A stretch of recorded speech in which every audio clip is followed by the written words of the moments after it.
In this video we see how implicit bias permeates the media. Ben Shapiro calls out the BBC host on his leftist bias despite the host being conservative by British standards, contrasting the difference in conservatism in America versus the UK. There are a couple of things. One, there is actually a hunger for different ideas. The monolithic nature of the United States media is pretty evident in terms of its politics. People tend to agree on essentially the liberal point of view and increasingly a radical leftist point of view in the media. And obviously I speak in response to that. At the same time, I try to provide an honest take on the issues of the day, and that means that I am not beholden to the Republican Party, for example. It means that I am going to speak out whenever I think that a principle is being violated, just no matter who is doing the violation. You worked for the right-wing Breitbart website, but you left over its support for Donald Trump. And I think you said you'd never vote for Mr. Trump. Why is that? Well, in 2016, 2016, the Breitbart made a hard turn in favor of one particular candidate, and that's their prerogative. Lots of publications have an editorial point of view, and Breitbart was one of those. The reason that I left Breitbart specifically was because of an incident in which a Breitbart reporter, a female reporter, was grabbed on the arm by Corey Lewandowski, then the campaign manager for President Trump, and was bruised on the arm, and then Corey Lewandowski proceeded to lie about it, and Breitbart proceeded to throw its own reporter under the bus, suggest that she was lying or making this up. And at that point, I determined that I could no longer work for a publication that wasn't even willing to stand up for its own reporters, and instead would throw those reporters under the bus in favor of a candidate that it sought to back. Haven't you lost your battle for the Republican Party, though? Isn't the Republican Party now the party of Trump? No, I mean, I think that the Republican Party is always the party of whomever is the president, technically speaking. But in terms of who are the sort of the thought leaders inside the conservative movement, who are the people who are driving a lot of the discussion inside the conservative movement, I don't think that's correct at all. I think that most Republicans see President Trump as a vehicle for their policy preferences, but that doesn't necessarily mean that they agree with all of his personal foibles or the way that he behaves or the things that he says. And I think a lot of Republicans respond in anger to the media attacking President Trump mainly out of a reactionary and half-appropriate upset that the media seem to have a double standard when it comes to covering certain politicians. I'm interested that you think there's a thought movement inside the Republican Party. I mean, haven't the conservatives run out of ideas in America? All the new policies, the Medicare for all, $15 minimum wage, the Green New Deal, they're all coming from the left, and they're popular. Well, frankly, I'm confused by the idea that any of those are particularly new ideas. I mean, most of those ideas have been around since Franklin Delano Roosevelt at the very earliest, or at the very latest, rather. Some of them go all the way back to Woodrow Wilson. But the idea that new ideas are absent in the Republican Party is obviously untrue. We have a very strong debate that goes on inside sort of the conservative halls of intelligentsia about what is the appropriate action to take with regard to the medical system.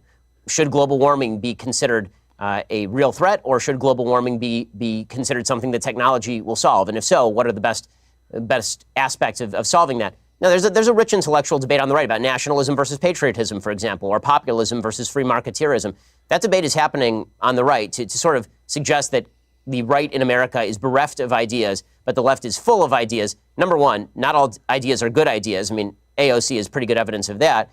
I'm a big fan of some old ideas myself that I think are pretty good. But beyond that, I think that it is intellectual sneering of the highest order to suggest that only the left has new and decent ideas.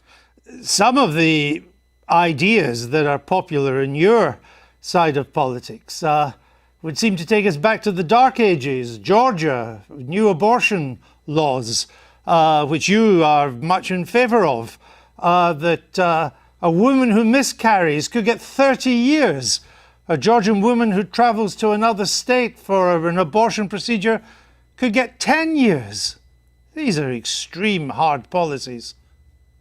Well, okay, a couple of things. One, I'm not sure. I mean, frankly, I don't know whether are you an objective journalist or are you an opinion journalist? I'm a journalist that asks questions. Okay, so you're a supposedly objective journalist calling policies with which you disagree barbaric and suggesting only one side of the political aisle has ideas. So I just want to point out that I wish you would at least be honest in your own biases. Mr. Shapiro, I know that broadcasting in America is now so polarized that on one program you only have the left and another one you just have the right. My job is to question those who have strong views and put an alternative to them. If you were an anti-abortion person, I would be putting pro-abortion questions to you, but you are really. Would you call the pro-choice person. position? So why don't you let me just ask you answer this. my question, Sir? I'm happy to answer your question. Please answer this one. Would you suggest that a late-term abortion is brutal? I'm not taking a view on this issue. I'm asking you the questions. Sir, you just suggested that the pro-life position is inherently brutal and terrible, so I'm asking you, as an objective journalist, would you ask the same question to a pro-choice advocate by calling their position brutal and horrible? What I'm asking you is that why is it that a bill banning abortions after a woman has been pregnant for 6 weeks is not a return to the Dark Ages? What's your answer? My answer is something called science. Human life exists at conception. It ought to be protected. Now, back to my question to you. You purport to be an objective journalist. BBC purports to be an objective down-the-middle network. It obviously is not. It never has been. And you, as a journalist, are proceeding to call one side of the political aisle ignorant, barbaric, and sending us back to the Dark Ages. Why don't you just say that you're on the left? Is this so hard for you? Why can't you just be honest? Mr. Seriously, Shapiro, it's a serious question. Mr. Shapiro, if you only knew how ridiculous that statement is, you wouldn't have said it. So let's move on. Would you vote for Mr. Trump? I think it's pretty evident from your own questions exactly what you are, sir. Would you vote for Mr. Trump in 2020? I'd certainly consider voting for Mr. Trump in 2020, just like I'd consider voting for anybody else in 2020. But didn't you once say that you'd never vote for him? I said that I wouldn't vote for him in 2016. And then I wrote a column for National Review explaining the conditions under which I might change my mind. You're a culture war warrior. Isn't he largely on your side? You wrote once it was unlikely he'd appoint conservative judges to the Supreme Court. He has. Right. So you were wrong. I like many of President Trump's policies, even if I still have serious reservations about his personality and character. Do you think there's a Democrat that could beat him in 2020? Sure, I think there are several Democrats who could beat him in 2020. Who would have the best chance? I think that Joe Biden is likeliest to beat him, considering that he has significant appeal in a lot of the Rust Belt, in places like Pennsylvania, Michigan, Wisconsin, the places that President Trump needs to win to retain the presidency.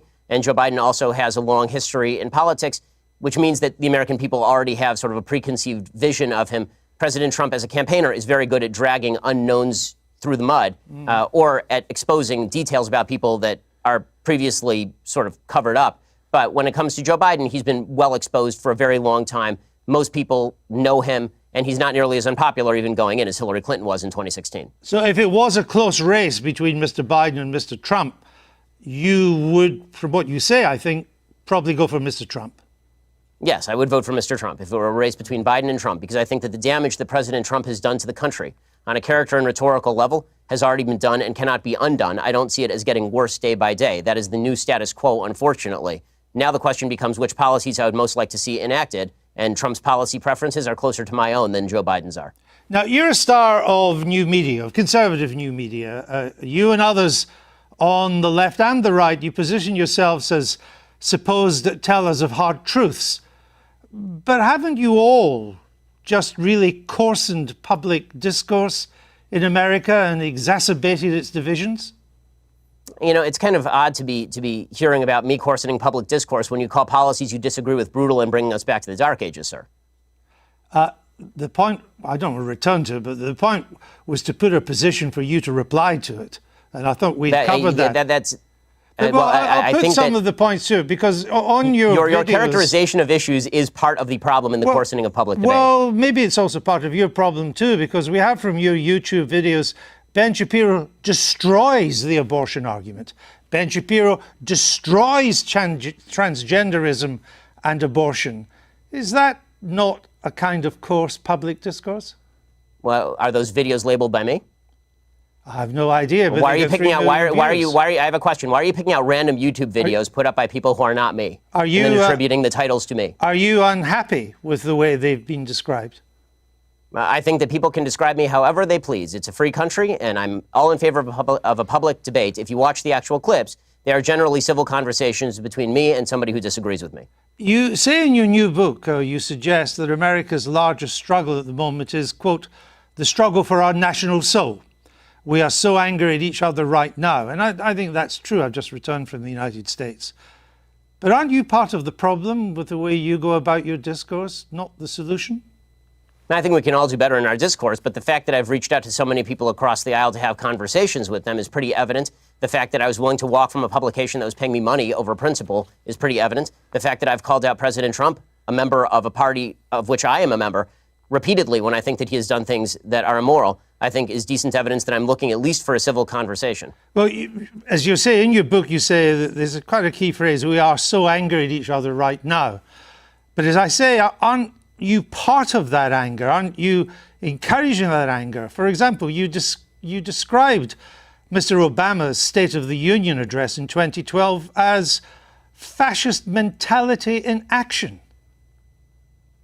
Well, I think that if you want to argue with the characterization, then we can talk about what exactly his State of the Union address said. Is it charged language in politics? Sure. The problem that I have is not with charged language in politics, which I'm generally in favor of. I like a robust public debate and a very loud and spirited public debate. I have no problem with that whatsoever. What I'm talking about is the assumption that people with whom we disagree politically are inherently of bad character or, in your words, want to bring us back to the Dark Ages. But again, it was your description of the State of the Union address in 2012 as fascist. The wording of President Trump's 2012 address was bad and wrong. There are plenty of things that are bad and wrong, but it doesn't make them fascist. Well, I suppose that's true. But if you would like to, again, if you'd like to read me the column out loud, I suppose I can critique it for you. Oh, well, again, with Mr. Obama, you said, and you're Jewish yourself. I only mention that because, to put this in context, the Jews who vote for Obama are, by and large, Jews in name only. Ginos, you call them. My statement was based on the fact that Jews in the United States, as an ethnic group, are largely irreligious, which is true by every single poll. Jews are the most irreligious group in the United States. As an Orthodox Jew who actually takes Judaism seriously, the point that I am making is that most Jews who are ethnically Jewish are not religiously Jewish in any context. No. The point you were making is that Jews who vote for Obama are Jews in name only. I said that, yes, that is correct. That Jews who voted for Barack Obama, a progenitor of the Iran deal, a person who was cracking down on religious liberty, a person who spent much of his career as president of the United States attempting to deprive Israel of the necessities to defend itself, that people, Jews who voted for President Obama, by and large, cared about Judaism far less than they did about other priorities. Did you said they should turn their badge in as a Jew? Yes, I believe that if you are somebody who takes Judaism seriously, that comes along with ideological commitment. I mean, I guess. Also, I hope you're having fun, by the way, going through every old tweet that I've ever sent to try and do gotcha questions. But if you'd like to have a discussion about my general philosophy or things I've done in, say, I don't know, that's 2012, so it's now 2019. If you'd like to discuss something I've done in, say, like the past 5 years, why don't we do that? How about that? Because your book is a criticism of how angry America is and how America has to do better. And I'm simply I have an entire list on my website, sir. On my list, I have an entire website of dumb, bad things that I've said. I'm simply trying to point out some of the things you've said that seem to me to help to stoke that anger. For example, you said Israelis like to build, Arabs like to bomb crap and live in open sewage. Well, as I say in an article entitled, "Here's a list of all the giant, bad, dumb things I've ever said." Was that dumb? What? Yes, that's a dumb tweet. And not only, but it is also important to mention that the next few tweets clarify that tweet is specifically referring to the Hamas leadership, which, by the way, a BBC I've seen is relatively reticent to condemn. No, actually, it wasn't. What you went on to do and say, you are correct about the slur on Arabs. It's not all Arabs that want to live in open sewage and blow things up. It's just Palestinians, you went on to say. It says the ones who take sides against Israel in the Israel-Palestinian conflict. Population is rotten to the core, you went on to say. Not Hamas, the Palestinian Arab population. I say that by poll numbers, they elected Hamas. They educate their children in school that Israel should be obliterated, sir. I guess. If you want to read, honestly, this is a giant waste of time in the sense that the entire interview is designed for you to shout slogans or old things that I've said at me. I don't see how this forwards the debate. You talk about undermining the public discourse. It seems to me that simply going through and finding lone things that sound bad out of context and then hitting people with them is a way for you to make a quick buck on BBC off the fact that I'm popular and no one has ever heard of you. There are not many bucks to be made on the BBC, unlike American broadcasting, Mr. Shapiro. The point I'm trying to make is that your words are hardly designed to produce the consensus and understanding that the book seems to want to produce. That's my point, that you write about, Judeo-Christian culture and so on, but so much of what you've said in the past would seem to turn its back on Judeo-Christian culture? You're lecturing me on Judeo-Christian culture after you call the pro-life position barbaric? I just Really? asked you a question. And I asked you a question. You failed to answer a single one of mine. Frankly, I find this whole thing a waste of time. If you want to read the book and critique the book, why don't you read and critique the book? If you want to critique me, you can think whatever you want of me. Why don't you frankly, just try and I don't answer care. the I don't questions? frankly give a damn what you think of me since I've never heard of you. And I've never heard of you until I briefed myself for this. But that's not the issue. You have a Then new why the hell book are you out, interviewing and me, sir? it's an interesting book. But my point is, your book claims that Well, it'd be nice if you would quote it from time to time. Your book is, well, actually, I've done so several times, and I'm about to do so again, if you would let me just finish the question.